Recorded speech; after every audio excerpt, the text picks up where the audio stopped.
104.7 The Cave. Mike the Intern in the studio this morning with Jay Stevens. It's Dark Side of the Stream, our 60th episode. We should have brought a cake or something. We made it. Not that we eat cake. But... I actually wanted to talk to you about this before we got into this. We're going to come up with a new jingle. And you know how like the Ghostbusters commercial, like in the movie, they're like, we believe you. Yeah. We want to believe you. We're going to do the same thing. And it's going to be like, we watch documentaries so you don't have to. We do save people a lot of time. This is Dark Side of the Stream, also known as your cliff notes for all the documentaries. If you got a guy coming into the office, hey man, did you see this movie? You don't have to watch it. You just listen to us and we'll watch it for you. That's what we do here. We're cheating the system. You. This week was my pick, and the reason, there's many reasons why I picked this, but the biggest reason was that Frank Zappa doesn't really get played on the radio, and I am a big fan of Frank Zappa, a lot of his stuff anyway. There's a ton to go through, but this was a chance for me to talk about Frank Zappa for an hour. I took that chance, and we're going to discuss the documentary film Zappa on Hulu. Jay, what did you think about the documentary? This was an interesting one. Attempts to try to watch this thing because it was terrible. And I was cursing your name out. Whoa. What do you mean by terrible? What do you mean by terrible? My statement, what do you mean by terrible? Before you go any further, what do you mean by terrible? Was it too long? It was weird. The dude's music is out there, like whacked out. It was slow. I was like, first hour and a half, I was cursing your name out. And then the final home stretch, it was okay. I get it. And I was thanking you for making me sit through this. I learned something. I learned that he's way more than just some dude that plays weird music. He's actually like this crazy modern day composer. He's the virtuoso composer. Modern day composition goes, Frank Zappa is all about that. The dude. Weird music, though. I'll still say that. I mean, weird music. That's the thing about Frank Zappa is that you have so many different versions of Frank Zappa. You've got the funny, don't eat the yellow snow Frank Zappa, the parody Frank Zappa, the satirical Frank Zappa. Then you've got just the guitar virtuoso Frank Zappa. I mean, that dude could have been in any band of doing whatever he wanted to do. We'll get to that a little bit later. Then you've got the compositions that he would write. Then you've got like the jazz fusion Frank Zappa, which is what I was into. There is so many different things that he did. And I think the part that perked up for me was the Valley Girl, because I remember the Valley Girl song very strongly. I was living in Southern California at the time. And that was one of his parody. And that was his only like mainstream. Well, one of Don't Eat the Yellow Snow. I mean, it just depends on, again, it just depends on what you like. I remember. And I was familiar with him because I was a big Steve Vai fan when I was a guitar player in high school. And Steve Vai came from Zappa's tribe or whatever. What did you learn? What was the most important thing you think you learned about Frank Zappa when you watched this documentary? That he was an actual like modern day composer, like modern day Beethoven or Mozart. Like, absolutely. And all just self-trained and just in his head. He just hears it in his head.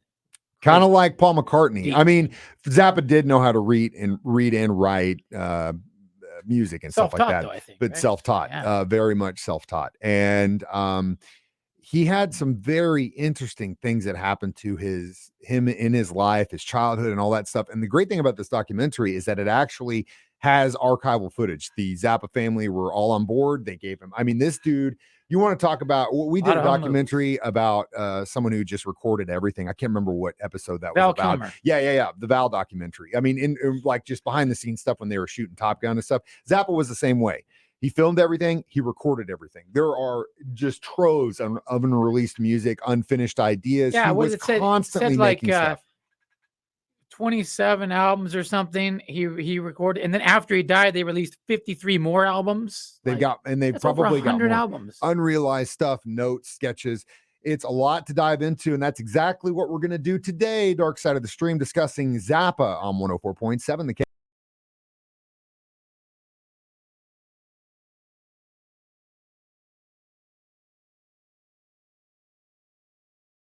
104.7 The Cave. Mike the Intern, Jay Stevens back in the studio, Dark Side of the Stream today, discussing Zappa. Well, I am glad to hear that you enjoyed it. I'm glad that even after your third try and you stuck to weird. it, It was I kept really pushing weird. him and saying, come on, watch this thing. We got to do this thing, man. I finally did it. I backburnered it, man. I played video game instead one night. It's like backburnered it. Just But you did. I did it, and I was happy that I did. I learned something. That's good. I'm glad you did. I'm glad you did, because I know you're not the biggest progressive music fan. Yeah, You the like it? music was Yeah. really, really out there. It was a great Lou Whitney who said, in if you're a musician in town, you know Lou. He used to say that song's got more pieces in it than a Happy Meal. Which, when it comes to Frank Zappa's music, a lot of notes. Nothing could be more true. Oh, it's just unbelievable. Yeah. Oh my God! And even in the satirical songs, it would be there. And back to what you're saying about Steve Vai. At a certain point in his writing career, Frank Zappa was writing stuff that was so complex that he literally had to hire other guys to come in and play it, because for him, he didn't feel like he could pull it off. Enter Steve Vai, a very young Steve Vai. And I got to do an interview with Steve a couple of years ago about this. And of course, I brought up Frank Zappa, and he had some just incredible stories to talk about him and how kind he was, and just how beyond normal thinking he was. He was wired completely different than most people. He said one really interesting line in there when he talked about Frank Zappa, being perfectionist and pushing people. And he says he would write a part and not to make it too hard for you, but because he believed that you could do it. He believed that you could push yourself to get to that. Because he pushed himself like that. Man, well, crazy. and that's also part of his greatness. I'm glad you brought that up, because a lot of times when we get disappointed as people, it's because we have expectations for ourselves, and that creates expectations for others. It's a hard lesson to learn that just because you do something this way, you expect someone else to do it that way. That's just, you'll get disappointed every time. But Zappa's strength was that he could convince you that you could do that, because he was that way. And when you're around him, you would a lot of the times pull it off. I mean, the other thing about this documentary that I loved was, look how many different people he touched. Look how many people were in this documentary. I mean, some of it was archival footage, but you had members. Beatles, you had Hendrix, you had some Beatles, of the Stones, you had Bowie, you had everybody wanted to hang out with. It was literally everyone. And at a certain point, there is something that does exist of Pink Floyd and Zappa jamming together, which one day I will have a copy of that. Really you know that I want that in my collection. But yeah, it's an incredible documentary, and we'll talk about some of the stuff that I learned Dark Side of the Stream next on 104.7 The Cave.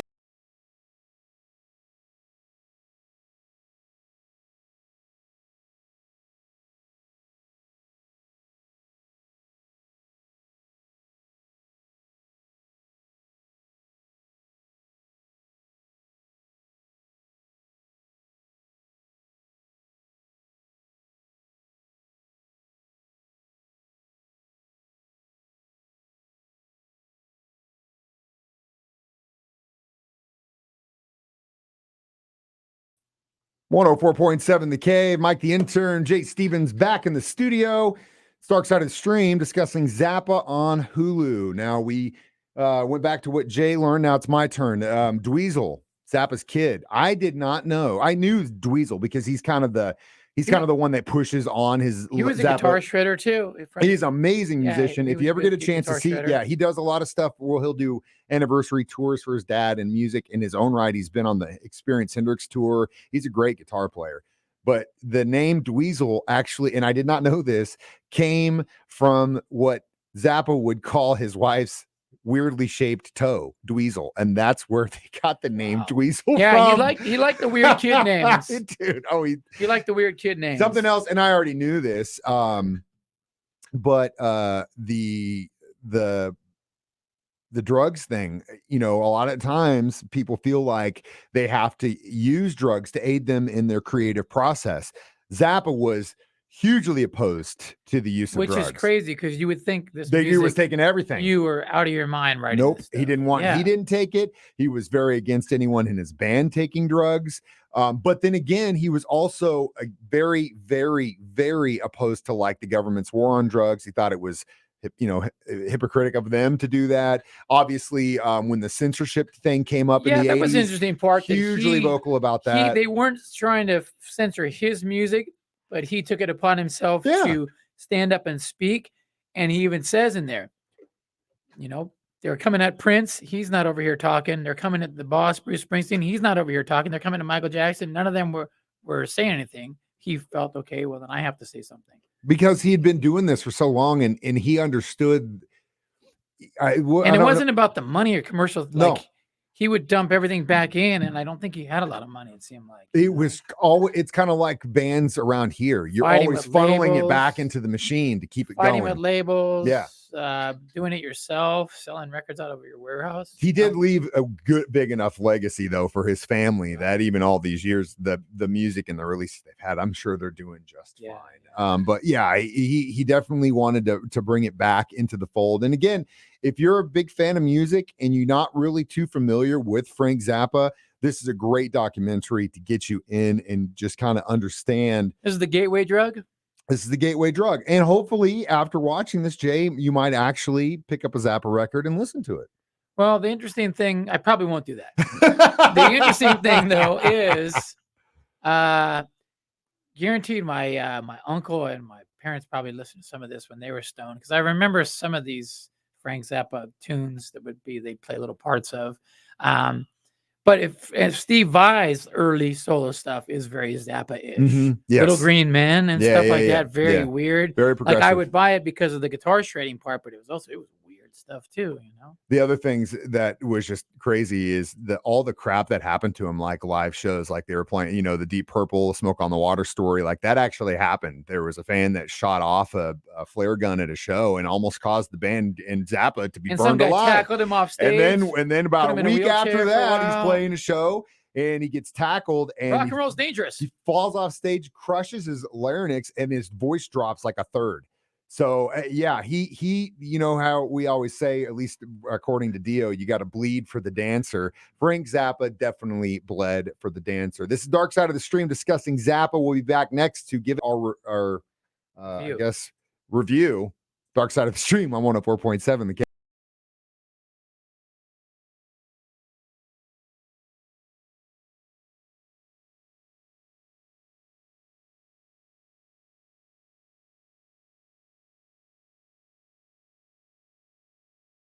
Oh, 4.7 The Cave. Mike the Intern back in the studio one more time on this Thursday morning to discuss Zappa on Hulu. This is Dark Side of the Stream on 104.7 The Cave. So how many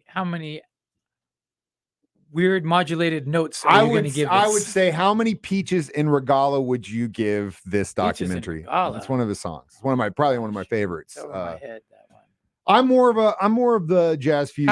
How many extra notes would you give this song? How many Peaches? I would give this definitely a strong 4. Strong 4 Peaches. I'll go a little less than that, just because it was weird and slow, and the payoff was very slight, and the payoff came at the end barely for you, but it did pay off. And you would say that because I did learn something about Frank Zappa, and I learned he wasn't just a guy that wrote weird music. He was actually like this brilliant, amazing, extremely brilliant, modern day composer, extremely brilliant in a lost art form. Really, in his lifetime, he released 62 albums, and like you said, after he passed 57 albums, making it a total of 119 albums released. That's right there. So I will I'll give it a 2.5. 2.5. Could be my lowest rating ever. Wow. Okay, I completely disagree. Now, if you were just listening to this and you want me to point you in the direction of some records to listen to, let me do that. Hot Rats, great place to start when listening to Frank Zappa. The Grand Wazoo also is a great album. And if you want some of his great guitar work, Zootaloras is really a great album to start with. When I was a kid and we first moved to Springfield, I have a great memory of me and my brother playing Zelda Link to the Past in my bedroom and listening to Zootaloras on repeat. We still talk about that album to this day. And it's a great memory. It's just that kind of weird position I was in my teens. A little deep for me. You imagine me being 14 years old and jamming out to Frank Zappa? Well, that's exactly what happened. The 14-year-old Jay would take LSD and listen to Judas Priest in the dark. I would just listen to The Ripper. The Ripper. All right, so I guess it's Jay's turn for some payback. What are we listening? We're watching on Netflix Monsters Inside: The Many Faces of some guys. Can't even remember the name. Monsters Inside. It's about a guy with 24 multiple personalities. Okay. And this documentary, just to make you want to watch it, if it doesn't sound interesting, it goes, whoa, this is crazy. Okay, gosh, that was wild. No, come on. Whoa. And then, okay, we're good now. No, it's going crazier even. Yeah, it's got To the levels. moon. Levels to the moon. It's gonna blow your mind. All it's right. gonna blow your mind. Monsters Inside, Netflix. That is the next documentary we're watching. Dark Side of the Stream. As always, you can download these as a podcast on our 104.7 The Cave app. Watch us do it live every Thursday at 9 a.m. You can find us on Grindr. Or you can find Jay on Grindr. This has been Dark Side of the Stream. Both of us, not just me. On 104, both of us. Sometimes. 2 for 1. 2 for 1. We're together like 2 this. For 1. This is our Grindr profile picture right here. Take your pick. It's Dark Side of the Stream on 104.7 The Cave.